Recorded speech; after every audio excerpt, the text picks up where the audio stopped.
ॐ ॐ नमो नारायणाय। ॐ नमो नारायणाय। ॐ नमो नारायणाय। ॐ नमो नारायणाय। ॐ नमो नारायणाय। ॐ नमो नारायणाय। ॐ नमो नारायणाय। ॐ नमो नारायणाय। ॐ नमो नारायणाय। ॐ नमो नारायणाय। न अयम् आत्मा प्रवचनेन लभ्यो न मेधया न बहुना श्रुतेन। तो फिर स्वाध्याय क्यों किया जाता है? स्वाध्याय का अनंत महत्व है, अनंत महत्व है, क्योंकि स्वाध्याय से आत्मचिंतन होता है, ब्रह्म चिंतन होता है, विचार विश्लेषण होता है, मन अति अंतर्मुखी होता है, परमात्मा का चिंतन होता है। जिस चित्त से संसार का चिंतन होता है उससे परमात्मा का चिंतन होने लगता है, तो वह चिंतन अनंत महत्वपूर्ण है, स्वाध्याय अनंत महत्वपूर्ण है। तो फिर ये क्या है कि कठोपनिषद में ऋषि कह रहे हैं कि न अयम आत्मा प्रवचनेन लभ्यो न मेधया न बहुना श्रुतेन। वास्तव में यहां पे ऋषि ये कह रहा है कि प्रवचन से, मेधा से, बुद्धि से, अपने प्रयास से यह आत्म तत्व उपलब्ध होने वाला नहीं है। यह आत्म तत्व उसी को उपलब्ध होता है जिसे आत्मा स्वयं वर्ण करती है। तो ये बातें आध्यात्मिक साधना की हैं। आत्म तत्व उसे ही उपलब्ध होता है जिसको आत्मा वर्ण करती है।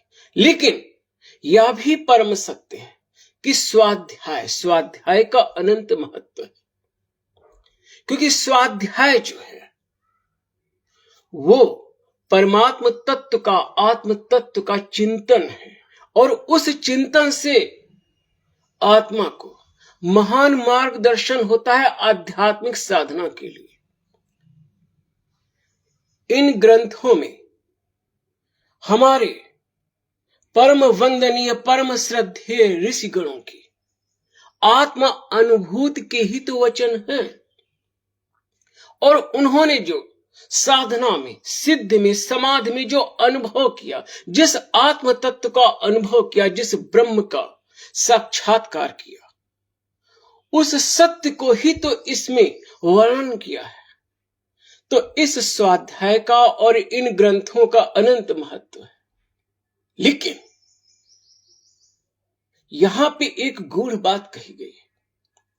वह बात यह है कि आत्मा उसी को जब वर्ण करती है, आत्मा जिसको वर्ण करती है उसको आत्म तत्व की अनुभूति होती है, उसको अनुभूति होती है जिसको आत्मा वर्ण करती है।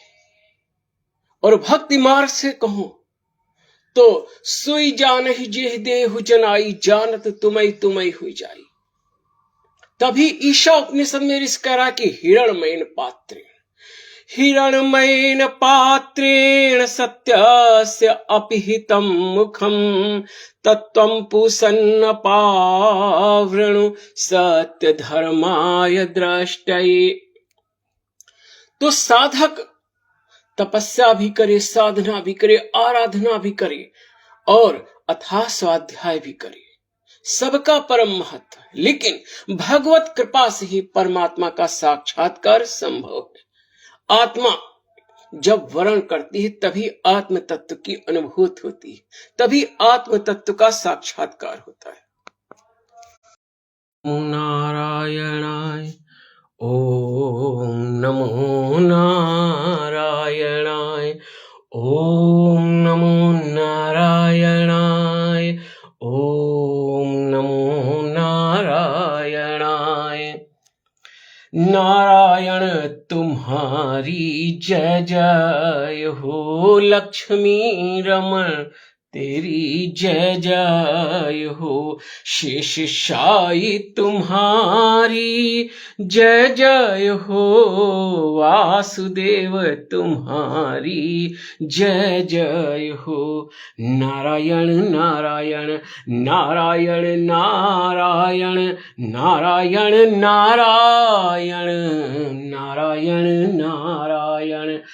ओम अविकाराय शुद्धाय नित्याय परमात्मने सदैकरूपरूपाय विष्णवे सर्वजिष्णवे नमो हिरण्यगर्भाय हरये शंकराय च वासुदेवाय ताराय सर्गस्थिति अंतकारिणे। दूर नगरी बड़ी दूर नगरी, कैसे आऊं मैं कन्हाई, तोरी गोकुल नगरी बड़ी दूर नगरी। दूर नगरी बड़ी दूर नगरी, कैसे आऊं मैं कन्हाई, तोरी गोकुल नगरी। आधी रात आऊं तो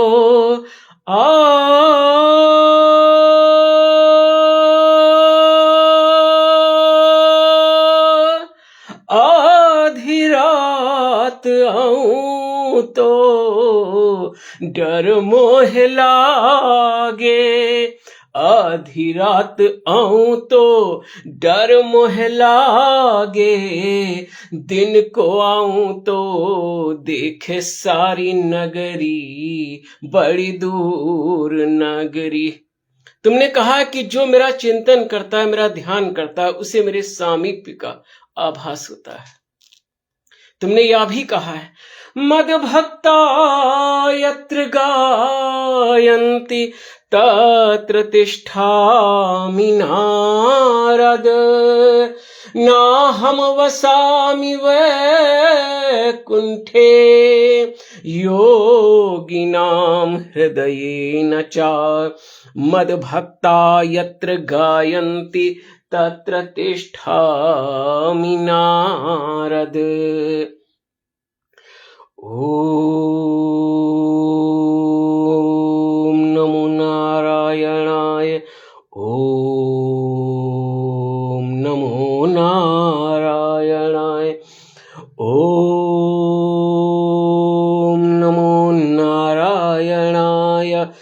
ओम नमो नारायणाय। स्वांता सुखाय तुलसी रघुनाथ गाथा। और मेरे परम प्रिय परम वंदनीय परब्रह्म भगवान शिव, भगवान शिव रचि महेश निज मानस राखा, पाई सुसमौ शिवासन भाखा। पर ब्रह्म नारायण का शाश्वत कीर्तन करते रहो, गुणगान करते रहो। इनके गुणगान में इनके सामीप्य की अनुभूति है। अपने व्यूवर्स बढ़ाने की आवश्यकता नहीं, भीड़ की आवश्यकता नहीं, कोलाहल की आवश्यकता नहीं। जब मेरे नारायण वासुदेव द्वापर में कह रहे हैं कि सहस्त्रों में कोई एक अध्यात्म जिज्ञास होता है, तो मित्रों यह तो कलयुग है। भीड़ की संख्या आपके वक्तव्य का मूल्यांकन नहीं करती है। व्यूवर्स की संख्या आपके वक्तव्य का, आपकी वाणी का मूल्यांकन नहीं करती है। तो व्यूवर्स की संख्या मत बढ़ाओ, नारायण वासुदेव का कीर्तन करो। कोई भी सुनने वाला ना हो तो स्वयं को सुनाओ और तुम्हारे